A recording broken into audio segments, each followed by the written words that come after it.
በህይወት አለ? ያው ፈጣሪ ከጉዳቱ ተኛለሁ። በዚህ አመለካከትሽ አንቺ ማግባት እርግጠኛ እንደሆነ ያደረግሽ ውሃ ልሆንባት ውሃ እሳት ልሆንባት ደግሞ እሳት ነው የምትሆነው። ይኸውልሽ ሮማን አሁን ካንቺ የሚጠበቀው ራስሽን አበርትተሽ ጎበዝ ሆነሽ ጤነኛ መሆን ብቻ ነው። እዚህ ደግሞ እኮ ሙሉ ቤተሰብ እኮ ሁላችንም አብረንሽ ነው ያለነው። ሲምባ አዎ ሲምባ ኮማንደር አሁን የመጨረሻ ሰዓት ላይ ደረስን ይመስልኛል። አንተ ልታስፈራራኝ እየሞከርክ ባልሆነ ብቻ ከዚህ በኋላ ምን ጊዜ ያለህና ነው ማሰራራ? አሁን እኮ አቶ ተፈራ እጅ ላይ ወድቀሃል። ምን እያልክ? እንዴት ነሽ የሚወደው ሙሽራ? እውነት ሳገባ ግን ልክ እንዳንቺ ያምርብኝ ይሆን? እየፎገርሽኝ ነው አይደል? የእውነቴን ነው። በጣም አምሮብሻል። አንቺማ በትክክል አንደኛ ጊዜ ነሽ። ደግሞ ጊዜን በመልኩ ነው እንዴ? አሁን አታስቢ፣ ድል አድርገን ነው የምንደርሽ። በመጨረሻው ፋዘርሽ ስለተገኙ በጣም ደስ ብሎኛል። አመሰግናለሁ ውዴ። የሰራነው ምግብ ስለወደዳችሁልን እናመሰግናለን። በተለይ ነው የሰራችሁ ደግሞ ልዩ ነበር። ናው እኮ የሚስቱ ምግብ በሽታ ነው የሚያውቀው። ደግነቱ የሰራሁት ምግብ እጮኛ ይወዳል። አንተ ግን ታዝቢያለሁ። ወይ አብራኒ አትቀይም። በሚስቴ ሙያ ስለማልደራደር ነው። እኔ የምልሽ እጮኛሽ መቼ ነው ባልሽ የሚሆነው? ተሰባሽ ደጋሾቹ ይጨነቁበት እንጂ አፊ ቁርጥ ይላል ልጅ እኔ እና ዝም እንጨነቅበት እንጂ አንቺ እናስጨነቅሽ እንዴ? ልጄንማ ድል አድርጌ ደግሼ ነው መደራ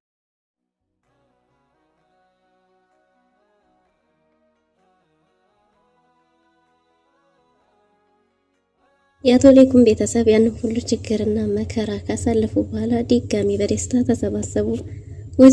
ወይዘሮ ሮማን ወይዘሮ ዝናሽን ይቅርታ ጠየቀች። በተንተባተበ አንደበቷ እባክሽ ዝኑ ይቅርታ አድርጊልኝ፣ በደለኛዋና ጥፋተኛዋ እኔ ነኝ አለች። ወይዘሮ ዝናሽ ሮማንን ስትንከባከባት ከልቧ እንደሆነ የተመለከተው አቶ ሌኩን አንቺን ለትዳር የመረጥኩበትን ቀን እንዲያመሰግን አደረግሽኝ ብሏል። ወይዘሮ ዝናሽ የምርጦች ምርጥ ሚስት መሆኗ ተመስክሮላታል። ኑሐሚን አባቷን አግኝታለች። እናቶ ሌኩን የአምራንን ሽምግልና ለመቀበል በድግስ ዝግጅታቸውን ጀምረዋል። ወይዘሮ ዝናሽ ከሁሉም በበለጠ ድል አድርጌ ልጄን እድራለሁ እያለች ነው። አምራንም የዛ ቤተሰብ አባል በመሆኗ እጅግ በጣም ደስተኛ ሆናለች። አምራን የኑሐሚንም የናሆምም እንዲሁም የዲያግም የቤተሰቡ እንደኛ ልጅ ተቆጥራለች። ሰላም ጤና ይስጥልን ውድና የተወደዳችሁ እንደምን አላችሁ? በያላችሁበት የዓለም ዳርቻ ሰላማችሁ ብዝት ተተረፍ ይበል እያልን በአዲስ መጣን። በቅንነት ላይክ፣ ሼር፣ ሰብስክራይብ እያደረጋችሁ ቤተሰብ አድርጉን። የዛሬው ያበደ ነው፣ መታገስ ዋጋ አለው ይሉ ዘንድ እንግዲህ አቶ ሌኩን የመልካም ሰው ጥግ አቤት ምን ነው ድራማ ባልሆነ። በእውነትም እንደዚህ አይነት ሰዎች ይኖሩ ይሆን የሚያስብል መልካም ስብዕና ያለው ሰው ነው። ግን ደግሞ በእውነቱም እንግዲህ አንዳንድ ሰዎች አሉ። ግን ደግሞ እነዚህ ሰዎች ብዙ ያን ያህል ከተንኮለኞቹ ይልቅ ከመልካሞቹ ይልቅ ተንኮለኞቹ የሚያመዝኑባት ምድር ላይ እንደ አቶ ሌኩንን አይነትን ጓደኛ፣ አባት እንዲሁም ባል ማግኘት እጅግ በጣም መታደል ነው። ይህም ደግሞ በወይዘሮ ዝናሽና በአቶ ሌኩን ጥምረት እየተመለከትነው ነው ማለት ነው። የመጥፎ ሰዎች መውደቂያ አለማማር ደግሞ እንዳቶ ኮማንደርና እንዳቶ ተሰማ አይነቶቹ እንዲሁም አቶ ተፈራም አሁን ጦርነቱ በግልጽ ተጀምሯል። ከዚህ በፊት ያን ጋዝ አርከፍክፎ አቶ ኮማንደር ቤተሰቡን አስፈራርቶ ምናልባትም ሲፈሩ ፋይሌን አገኛለሁ በሚል የተቻለውን ሁሉ አድርጎ ነበር። ግን ደግሞ የአቶ ሌኩን ቤተሰብ በችግር ጊዜ ምን ጊዜም ስለሚሰባሰብ አንድ ስለሚሆን ያንን ጭንቅና መከራ አሳልፈዋል። ያያዟቸውንም ሰዎች እነሱን ሊያቃጥሉ የተላኩትንም ሰዎች በደንብ የማያዳግም እርምጃ ወስደው በድጋሚ ወደዛ ቤተሰብ እንዳይመለሱ አስጠንቅቀው ሸኝተዋቸዋል። ከዛ በመቀጠል ተራው እንግዲህ የአቶ ኮማንደር ሆኗል ማለት ነው። አቶ ኮማንደርን የመከታተል ስራ ተጀምሯል። ሲምባ እባካችሁ ይሄን ጉዳይ ለኔ ተውልኝ፣ ይሄ ቤተሰብ እዚህ ጉዳይ ውስጥ መግባት የለበትም ቢባልም እኔ ሌኩን በጭራሽ ወደ ኋላ አልልም። አንተስ በመነዲያ ያለ ጥፋትህ ስትሳደድ እስከ መቼ ድረስ ትኖራለህ? አንተ የልጅ አባት ነህ። ለዛም ደግሞ ይሄ ቤተሰብ አንድ ነው። አንዱንን ታግለን እናሸንፋለን። እነዚህን የሀገርና የሕዝብ ጠላቶችን አሳልፈን ለህግ እንሰጣለን። በህግ ከለላ ስር እንዲወድቁ እናደርጋለን ብሏል አቶ ሌኩን። አቶ ሌኩን ቃሉን ያከብራል፣ በእምነቱም ይጸናል። እናም እንግዲህ ሲምባ ከዛ ቤተሰብ ጋር ጥሩ የቤተሰብ ጊዜ እያሳለፈ ይገኛል። አንድም ቀን እንኳን ተስማምተው ወይም መልካም ንግግርን ተነጋግረው የማያውቁት ሲምባና ናሆም አንድ ሆነዋል። አይገርምም? ኑሐሚን ባየችው ነገር ተኩስ፣ ግደለው፣ ፍለጠው የሚለውን ድምጽ ውጭ ላይ ሆና ሰምታ ስለነበር እሱ ነገር አእምሯን ተቆጣጥሮታል።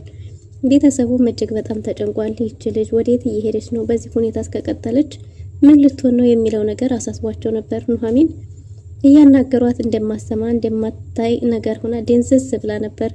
ግን ደግሞ ከደቂቃዎች በኋላ ወደ ራሷ ተመልሳለች። ምን ሆነች ነው በተባለች ጊዜ አሁንም ህሊና ውስጥ ያለው የትናንቱ ቀን እንደሆነ ተናግራ ነበር። አቶ ሌኩን ትናንት አልፏል፣ ዛሬ ደግሞ ዲለኛ ነው። ስለዚህ እነሱ ሳይሆኑ የሚያሳድዱን እኛ ነን። ከዚህ በኋላ ምንም ነገር አይፈጠርም ብለው አጽናንተዋት ወደ ራሷ ተመልሳለች ማለት ነው። እና በዚህ ሁኔታ ላይ እያለች አባቷ ጉዳይም አሳስቧታል። ናሆም የአቶ ተሰማን ፎቶ ፕሪንት አድርጎ በየቦታው እንዲለጠፍ ትዕዛዝ ሰጥቶ ነበር። ይህንንም ወይዘሮ ዝናሽ የአቶ ተሰማን ፎቶ እንግዲህ በየአካባቢው ላይ አፋልጉኝ ለጥፋ ነበር ማለት ነው። እናም የአባቷ ነገር እንዳሳሰባትና እንዳስጨነቃት ኑሐሚን በተናገረች ጊዜ እንግዲህ እኔ ፎቶዎቹን በየቦታው ለጥፍ ያለው እስካሁን ግን አየንም ሰማንም የሚል ሰው አልደወለልሽም ብትላትም ምንም ነገር አዲስ ነገር እንደሌለ ኑሐሚን ተናግራለች። እኔ ግን ያሰጋኝ አባቴ በራሱ ላይ የሆነ ውሳኔን እንዳይወስን የሚል ስጋት፣ ራሱን እንዳያጠፋ የሚል ስጋት እንደነበረ ስትናገር ሰምተናል ማለት ነው። ግን ደግሞ እንግዲህ ወይዘሮ ዝናሽ ምንም እንደማይፈጠርና ለሁሉም ነገር አብረው ከጎን እንደሆኑ አንድነታቸው እንደሚጠነክር ተናግራለች። በዚህ ሁኔታ ላይ እያሉ ነበር አንድ ስልክ ጥሪ የተደወለው። አቶ ተሰማን አይተናል የሚል ሰው ነበር። ኑሐሚንም እንግዲህ ወይዘሮ ዝናሽን አመስግና አባቷ ወደ ያለበት ቦታ ለመሄድ ወስናለች ማለት ነው። ግን ደግሞ አባቷን ለማግኘት የሄደችበት ቦታ ላይ አባቷን ባልተጠበቀ ሁኔታ አግኝተዋለች። በውስኪ ሻወር ልውሰድ፣ በብር ጎዝጓዝ ላይ ልተኛ እንዳላለ እንደዛ እንዳልተራጨበት አቶ ሌኮን ሱፉም ቀርቶ መራጨቱም መንቀባረሩም መኪናው ማሻሻሉ ቀርቶ ጎዳና ላይ ተኝቷል ማለት ነው። አቶ ተሰማ ጎዳና ላይ ለሽ ብሏል። ይህ የሚሆነው ምንድነው እንግዲህ ስራው አንዳልጦ ጥሎታል። የሚወደው ጓደኛው ከዚህ ቀደም ያልጋ ቁራኛ በሆነበት ጊዜ መንቀሳቀስ ባልቻለበት ጊዜ ከጎኑ የነበረውን ጓደኛውን፣ ወዳጁን፣ ወንድሙን ከወይዘሮ ዝናሽ ጋር ጦርነት እየገጠመ ከሚስቱ ጋር እየተጣላ ለሱ ስንት ነገር እንዳልሆነለት በዛን ሰዓት ምንም ጥሩ አመለካከት የሌላት ወይዘሮ ዝናሽ ኑሐሚን እንደዛ ፊቷ ገርፏት ስንት መከራዋን አይታ እንግዲህ ለአባቷ ብላ ዋጋ ተከፍላለት ጓደኛው ዋጋ ከፍሎለት ትዳሩን አደጋ ላይ እየጣለ ለሱ ሲከላከልለት የነበረውን ጓደኛውን እንግዲህ በከዳበት ነበር ደግሞ የእጁን ያገኘው። አሁን ላይ ግን ቢያንስ ጎዳና ላይ ቢተኛም ቢራብም ቢጠማም ቢያንስ ህሊናው ሰላም እያገኘ እንደነበረ ቢያንስም እንኳን ማለት ይሄ ቅጣቴ ነው ብሎ አምኖ እንዴት ተቀበለው ሲናገር ሰምተናል ማለት ነው። ግን ደግሞ ኑሐሚን በዛ ሁኔታ ላይ አባቷን ማግኘቷ እጅግ በጣም አሳዝኗታል።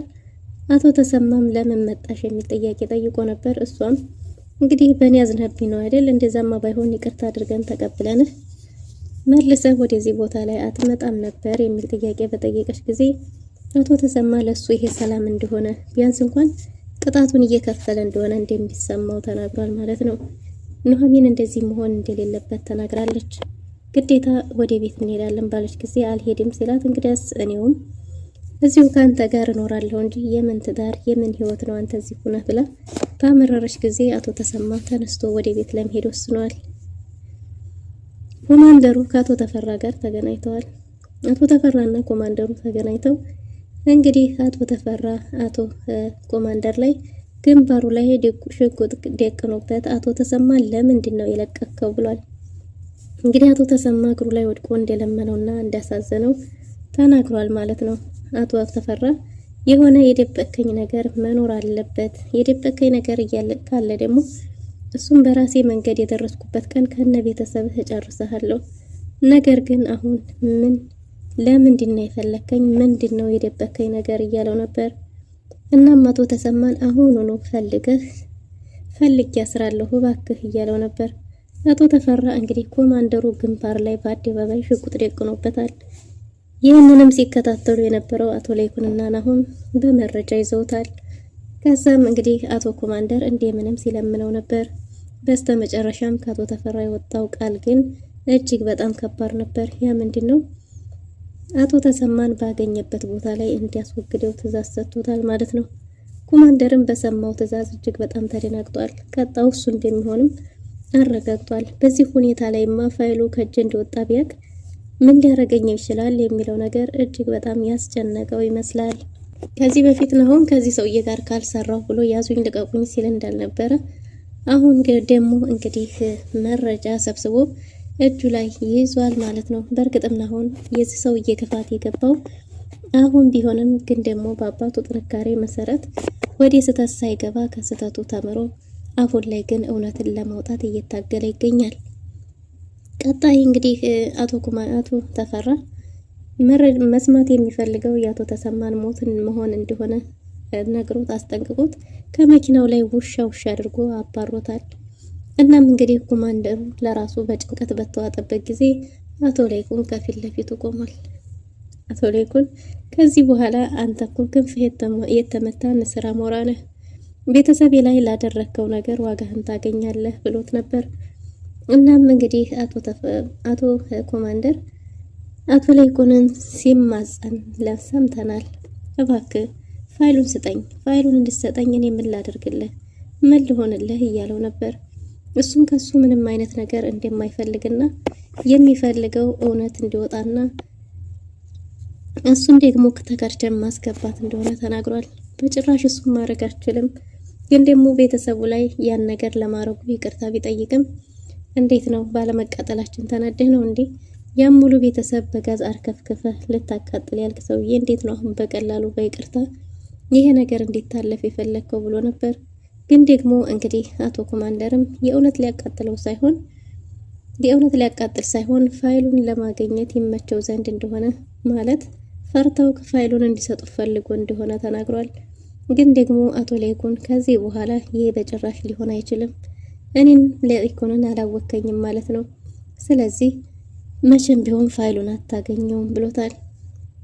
እንዲያንተ አይነት በሀብታቸው የሚመኩን ሰዎች እንዴት ልክ ማስገባት እንዳለብኝ አውቃለሁ እያለ ኮማንደር እየፎከረ ይገኛል ማለት ነው። አቶ ተሰማም እኔ በሀብት ንብረቴ አንድም ቀን ኮርቻ አላውቅም፣ እኔ የምኮራውም ሆነ የምመካውም በአምላኬ ስለሆነ መቼም አልፈራህም። እናም እንግዲህ አንተ ኮማንደር የሚለው ስም ባይኖር ኖሮ ምን ላረግህ እንደምችልን ያውቅ ነበር። ግን ደግሞ አንተ ስምህ ባይኖር ደግሞ ትንኝ ነበርክ። ግን ደግሞ ኮማንደር የሚለውን ስም ተጠቅመህ ስንቱን ድሃ አስለቀስክ፣ ለዚህ ደግሞ የእጅህን ታገኛለህ ብሎታል። በዚህም የተነሳ አቶ ኮማንደር አቶ ላይኩንን ለማስፈራራት ሽጉጥ ግንባሩ ላይ ደቅኖ ነበር። አቶ ላይኩንም ከዚህ በኋላ የተሻለ ጊዜ ልታገኝ ስለማችል አሁኑኑ መተኮስ ይኖርብሃል ብሎት ነበር። ግን ደግሞ እንግዲህ ኮማንደር ይህን እንደፍሮ ማድረግ አልቻለም። ከአቶ ተፈራ ጋር የነበረውን ነገር ሁሉ አፍህ ሽጉጥ እንደጥጦ ሲደቀንልህ ምን ተሰማህ? አይናችን ሁሉ ካንተ ጋር ነው። ስለዚህ ከማን ጋር ተገናኝተህ እንደነበር ከማን ጋር እንደነበርክ ሁሉንም ነገር እናውቃለን። ከአቶ ተፈራ ጋር የነበረ ቆይታስ ምን ይመስል ነበር? ከዚህ በኋላ የዶክሜንት የፋይሉ ኮፒ ለአቶ ተፈራ እጅ ደርሳል ብሎታል። በጭራሽ ይሄን አታረጉም እያለ ነበር። አቶ ላይኩንም በተግባር ጠብቅ ብሎ ጥሎት ተጠይፎት ሄዷል። አቶ ኮማንደር አጣብቂኝ ችግር ላይ ወድቋል። ቆሞ ብቻውን እየተብሰለሰለ ነበር። ፋይሉ ይሄ ነገር አብረን ስራ ከመስራታችን በፊት የነበረኝ ፋይል ነው። ስለዚህ ከእጄ ደግሞ ድንገት እንደወጣ አላወቅኩም ብዬ ልናገር ብሎ ባሰበ ጊዜ ይሄንን ቢነግረው ደግሞ ቀጣው ሞት እንደሆነ ባሰበ ጊዜ አይ እኔማ አልናገርም።